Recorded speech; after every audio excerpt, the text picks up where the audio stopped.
Stop, si vous n'avez pas vu Star Wars 8, cette vidéo comprend des spoilers, donc libre à vous de la regarder, mais vous êtes prévenus. Bon, j'ai beaucoup aimé Star Wars 8, mais c'est pas la question. Aujourd'hui, je vais vous parler d'un personnage qui m'intrigue grandement, le suprême leader Snoke. Et si vous avez vu le film, vous allez me dire « Mais Ed Layton, il est mort comme une merde, Snoke !»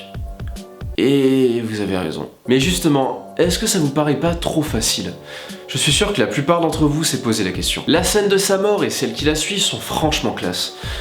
Mais c'est un mélange de hype et d'incompréhension, du genre « Ah, c'est tellement cool ce qui se passe, mais what the fuck ?» Et une fois que la hype est retombée, ben merde, Snoke est mort ? Sérieux ? Bref, dans cette vidéo qui sera en deux parties, je vais vous donner mon point de vue par rapport à tout ça. D'abord, je vais vous expliquer pourquoi je ne crois pas du tout à la mort de Snoke, et ensuite je vous donnerai mon point de vue par rapport à sa possible identité. Dans Star Wars 7, on découvre le suprême leader Snoke, le nouveau grand méchant. Mais rien sur son identité, ni sur son passé.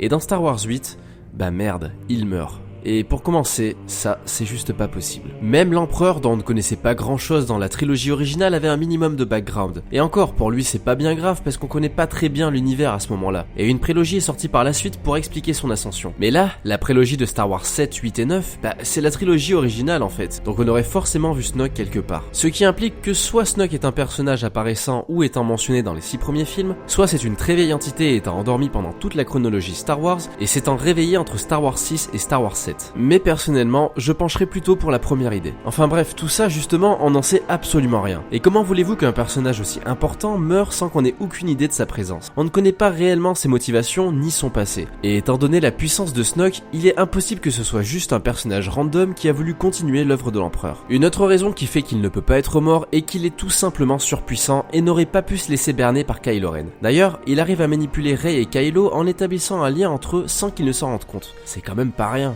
Et puis comment aurait-il pu se laisser berner par Kylo Ren alors qu'il connaît son instabilité entre le côté clair et obscur ? Sérieusement. Snoke est un gros manipulateur. On le voit à plusieurs reprises et notamment lorsqu'il explique à Kylo pourquoi il garde le général Hux à un poste si haut gradé. Hux saura se rendre utile au moment venu. Quand on analyse la scène de la mort de Snoke, il y a beaucoup d'éléments qui font tilt. Tout d'abord, il surexpose ses pouvoirs juste avant de mourir. C'est à ce moment-là qu'on voit à quel point il est puissant. Alors pourquoi serait-il mort comme une merde 2 minutes plus tard ? Ensuite, il place lui-même le sabre de Rey à côté de lui. Comment aurait-il pu oublier un tel danger si ce n'est pas volontaire, ni sentir le sabre bouger alors qu'il est à quelques centimètres ? Pour finir, sa dernière phrase est intrigante. Il dit « Il tourne son sabre et tue son véritable ennemi ». Qu'est-ce que le mot « véritable » vient faire là ? C'est tellement gros que quand il dit ça, on sait direct que Kylo va planter Snoke. Pour moi, tout ça ressemble à une manière d'inciter Kylo Ren à faire un choix. Snoke fait en sorte d'avoir un sabre contre Rey et un sabre contre lui-même. Et ses dernières paroles reviennent à dire « Choisis ton camp ». Mais le fait qu'il n'ait pas formulé de cette manière donne l'illusion à Kylo Ren de prendre le dessus. Mon avis là-dessus, c'est que tout ça n'est encore qu'une manipulation de Snoke. En mourant de la main de Kylo Ren, cela permet à ce dernier de prendre une certaine confiance afin qu'il effectue lui-même le sale boulot. D'ailleurs, à la fin du film, Luke meurt et rejoint la Force uniquement à cause des actions de Kylo. Si celui-ci n'avait pas été là à ce moment précis, les choses ne se seraient pas déroulées de cette manière. Et ça, peut-être bien que Snoke l'avait prévu depuis le début. Star Wars 8 est le Star Wars du doute. Tout au long du film, on remet en question ce qui se passe à l'écran. Kylo Ren va-t-il passer du bon côté ? Rey va-t-elle pencher du côté obscur ? Snoke est-il réellement mort ?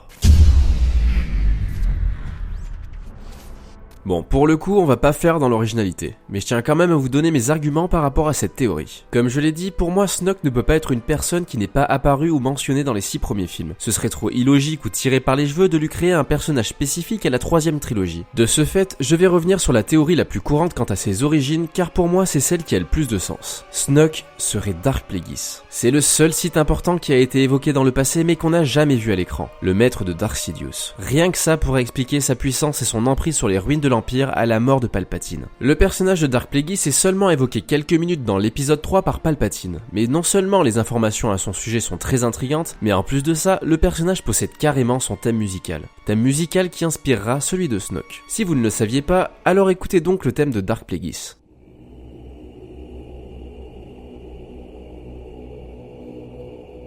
Maintenant écoutez celui de Snoke.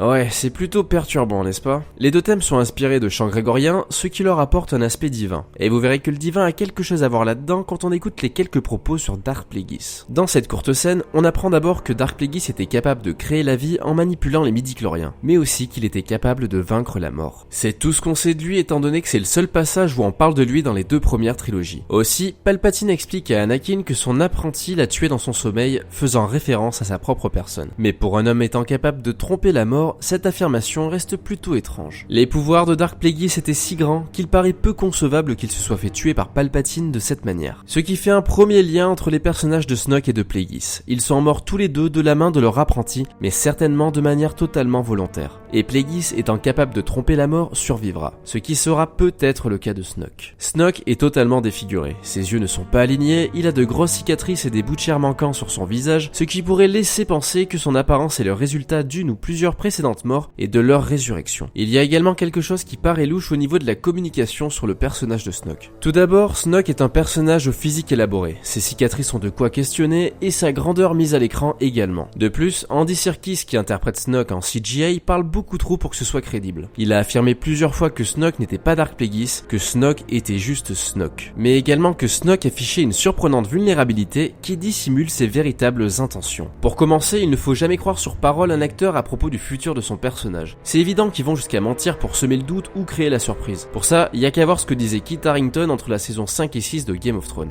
De bons gros mythos pour ceux qui ont vu la série. En fait, je pense que les indices indiquant que Snoke et Dark Plagueis sont tellement gros qu'ils ont dû aller loin dans le mensonge. Mais si Dark Plagueis est vivant, comment aurait-il pu survivre tout ce temps et quel serait son but? Bon, je vais vous donner ma théorie par rapport à tout ça, mais bien évidemment, ça reste subjectif. Je pense que Dark Plagueis est un être surpuissant. Le personnage est capable de manipuler les midi-chloriens pour créer la vie, et rien que pour ça, il est comparable à un dieu. Et comme je l'ai dit, ce côté divin se fait ressentir dans son thème musical. Star Wars s'est toujours inspiré de la religion, et notamment lorsqu'il explique la création d'Anakin, qui est liée à l'Immaculée Conception. Anakin n'aurait pas de père. C'est la Force elle-même qui aurait donné un enfant à Shmi Skywalker. Un lien peut donc facilement être fait, car si Anakin est comparé à Jésus, Plagueis est comparé à Dieu. De ce fait, je pense que c'est Dark Plagueis qui est responsable de la conception d'Anakin, il serait en quelque sorte son père créateur. Si Plagueis est effectivement Snoke, il serait un très grand manipulateur ayant pour but de dominer la galaxie. Mais pour ce faire, il préfère réagir dans l'ombre en usant de ses malices pour manipuler ses pions afin que les choses se passent comme il le souhaite. Il aurait en quelque sorte beaucoup d'avance sur ses alliés et sur ses adversaires.